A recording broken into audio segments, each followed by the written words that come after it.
Hola a todos, mi nombre es X Moon y hoy voy a leer el libro de Dross, Valle de la Calma.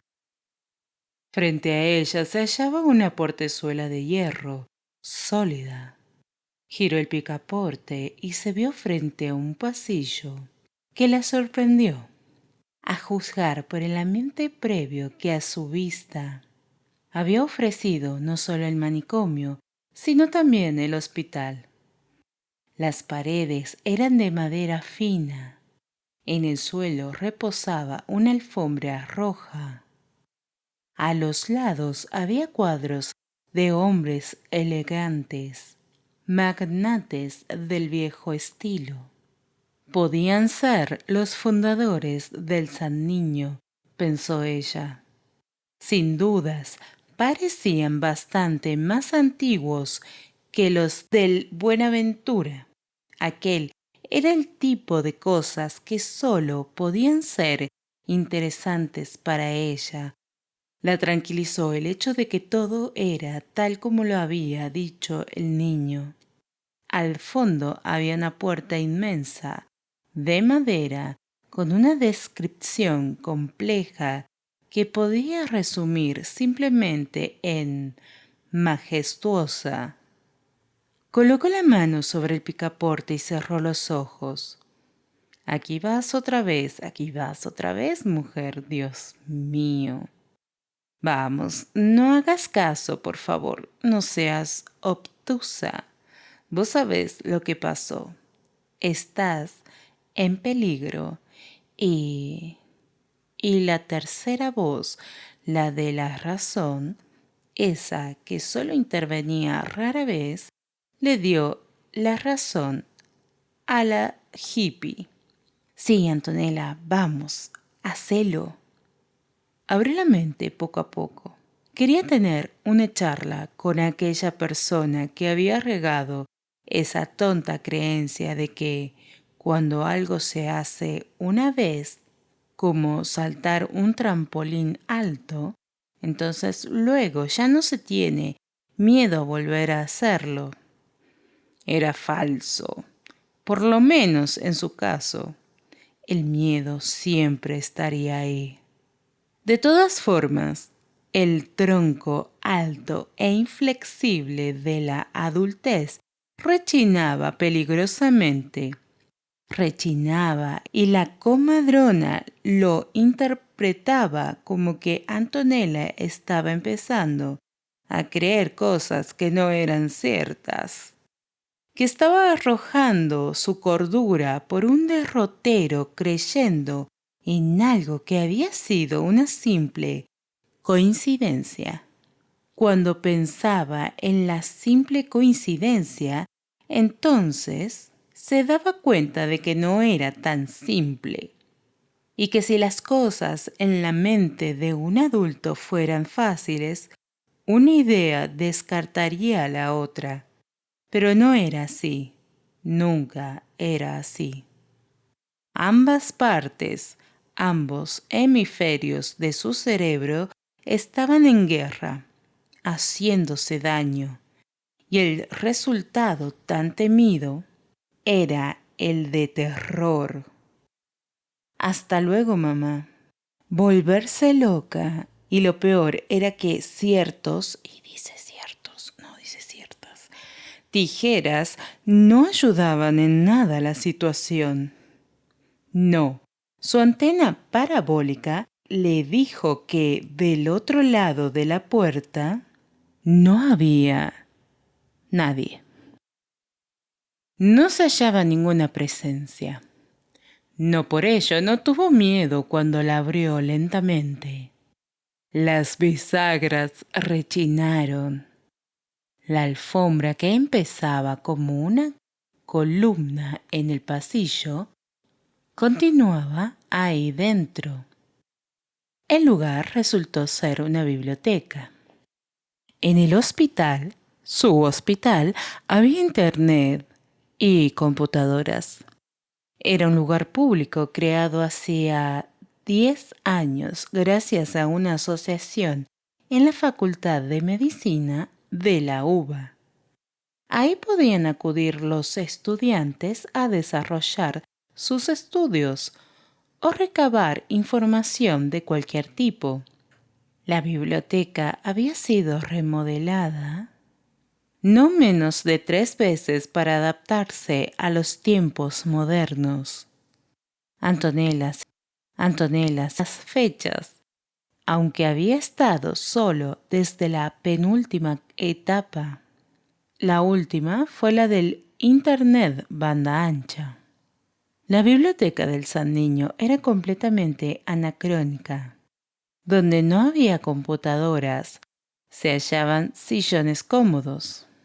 Donde no había carteles que anunciaban señal gratuita de Wi-Fi, se hallaban muebles con botellas de ginebra, whisky y otras más que ella misma no conocía. Su cultura alcohólica era ínfima. Quizás no era del todo una biblioteca. Quizás era el lugar de reunión de los doctores del manicomio o tal vez del hospital. No le importaba ya en lo más mínimo. Dudaba que la imagen del San Niño, manicomio y hospital pudieran caer más bajo. Por eso ponía muy erróneamente en cuestión el hecho de que algo más de ahí pudiera sorprenderla. Después de todo, la habían golpeado, intentado encerrar y había visto 2 cadáveres hasta ahora. 2 asesinos distintos. Encierro de niños y... Oh, Dios mío, este lugar tiene que tener una segunda salida. El pensamiento implorante era un arma de doble filo, una segunda salida por donde ella pudiera continuar su recorrido, que la llevara eventualmente hasta el derrotero final del manicomio, pero también un camino por donde el enfurecido personal pudiera entrar para acceder hasta los chicos a los que había ayudado a sellar el acceso de la puerta de abajo. La idea de encontrarse con un elemento de dicho personal estaba madurando en su cabeza. Antonella se habría puesto manos a la obra buscando una salida.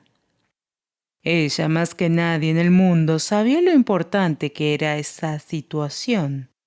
Sin embargo, detectó algo flotando en el aire que la sacó completamente de balance. Un tufo pestilente. Y después del tufo pestilente, un enjambre de zancudos, que debería ser moscas, pero bueno. Y después del enjambre de zancudos, el ruidito mugroso de charco, de barro, de animales rastreros, de gusanos.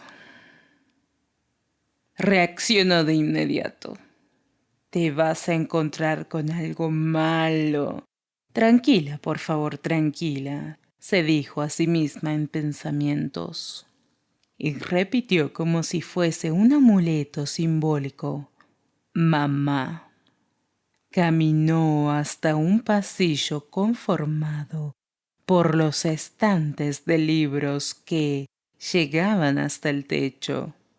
Era oscuro, pero se veía claramente lo que había en el fondo. Antonella tuvo que observarla por espacio de varios segundos para que la figura cobrara una forma coherente en su mente. Un cuerpo acurrucado en posición fetal, apuñalado docenas de veces. Un gusano estaba deslizándose fuera de la cuenca donde una pastosa mayonesa supuraba de un huevo hervido, redondo y seco, que anteriormente había sido un ojo izquierdo. Sus labios parecían carne magra y el resto del cuerpo estaba lleno de salpicaduras de sangre, hasta los zapatos. Una de las uñas podridas de su dedo pulgar subía y bajaba al son de un insecto que acababa de darse un festín con la carne de adentro. Y ahora intentaba salir de ahí en busca de otro dedo. La mano tenía una herida en forma de raja que llegaba hasta el antebrazo. Los bordes de la piel cortada parecían tela arrancada a tiras. Alguien lo había matado. Antonella se acercó, colocándose los dedos sobre la nariz. Se detuvo hasta donde el charco de sangre se lo permitió y se puso de rodillas. ¿Por qué no lo han sacado de aquí? Esa era otra de las muchas preguntas sin respuesta que le quedaban por dilucidar, pero que sentía colgarse en su cuello como arañas de patas inquietas. ¿Por qué? ¿Por qué dejar un cadáver aquí? Entre el charco de sangre coagulada podía notar que su vestimenta era una bata de enfermero. También supo, gracias a su experiencia, que aquellas puñaladas no habían sido infligidas con un cuchillo, sino con otro instrumento de punta mucho más pequeño y roma. El olor hediondo le provocó la primera arcada. Ella estaba preparada, sí, pero nunca se había enfrentado a un cadáver en descomposición avanzada. Aquello estaba más allá de su área. Se apoyó sobre el sillón, pegando la cara al cuero y respirando profundo. Era el único escape de la nauseabunda atmósfera. A su derecha, tal como lo había previsto, se hallaba una puerta de madera. Podría salir de ahí. Lo único malo que estaba entreabierta, y eso le daba mala espina a la situación. Empujó el picaporte y observando al interior, un pasillo primeramente iluminado, que luego se convertía en oscuridad absoluta. No se escuchaba ningún ruido proveniendo del fondo, ni aires acondicionados ni filtraciones. No había forma de saber cuán profundo era. Mamá. Todavía escuchaba el remolino de insectos del otro lado de la biblioteca, reuniéndose para comer. Padre nuestro que estás en los cielos, santificado sea tu nombre. La oscuridad no se hizo más agradable.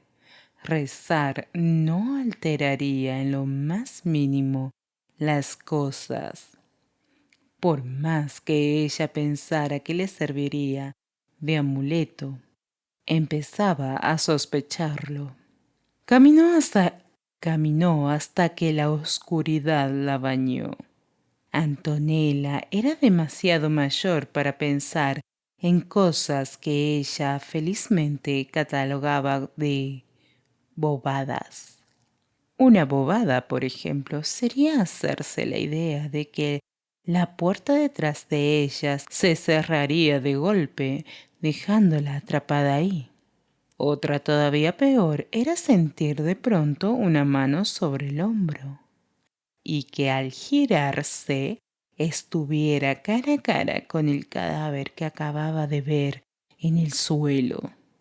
Sin embargo, las bobadas estaban convirtiéndose en posibilidades dentro del San Niño, y eso afectaba sobremanera su sistema nervioso, tanto como la había afectado las noches después del «Hasta luego, mamá». Un chico se asusta porque piensa que el fantasma de la niña va a ir a verlo. Pero un adulto lo hace solo porque no puede concebir que sea posible que algo como eso esté pasando. Porque eso solo se ve en las películas, en la televisión y en las personas que están locas. Ella no quería estar loca. Le tenía miedo a eso más que a nada. Hasta acá lo dejo. Espero que les haya gustado. Buenas noches y dulces sueños.